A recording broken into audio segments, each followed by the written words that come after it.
चुनाव से पहले बिहार की राजनीति में बड़े उलटफेर होने लगे हैं। हर राजनीतिक दल के उम्मीदवार अपने अपने ढंग से ताकत दिखाकर टिकट की दावेदारी कर रहे हैं। ऐसे ही एक उम्मीदवार सिवान के पूर्व सांसद ओम प्रकाश यादव हैं। बीजेपी के नेता ओम प्रकाश यादव ने न सिर्फ सिवान सदर के विधानसभा सीट से दावा ठोका है, बल्कि वे राज्य बीजेपी के नेताओं को आईना दिखाने का भी काम कर रहे हैं।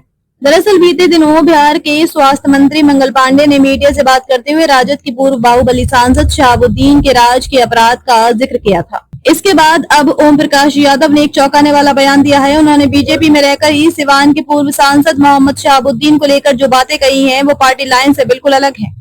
ओम प्रकाश यादव ने कहा कि शहाबुद्दीन साहब मुद्दा नहीं है, मुद्दा बढ़ता अपराध और अपराधी है।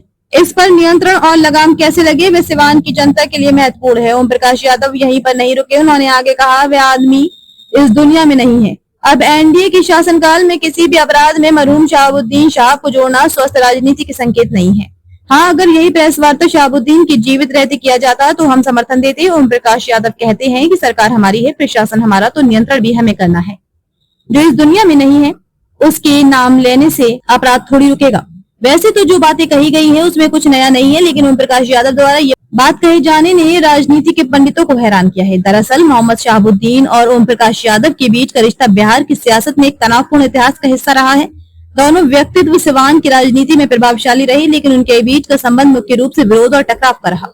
शहाबुद्दीन राष्ट्रीय जनता दल के बाहुबली नेता और सिवान के पूर्व सांसद, अपने आपराधिक रिकॉर्ड और क्षेत्र में दबदबे के लिए चर्चित थे, जबकि ओम प्रकाश यादव ने शहाबुद्दीन के प्रभाव को चुनौती दी है। दोनों के बीच तनाव का एक प्रमुख उदाहरण 2004 का लोकसभा चुनाव था, जिसमें ओम प्रकाश यादव शहाबुद्दीन के खिलाफ खड़े हुए। इस चुनाव में शहाबुद्दीन ने जीत हासिल की, लेकिन ये उनके लिए आसान नहीं था।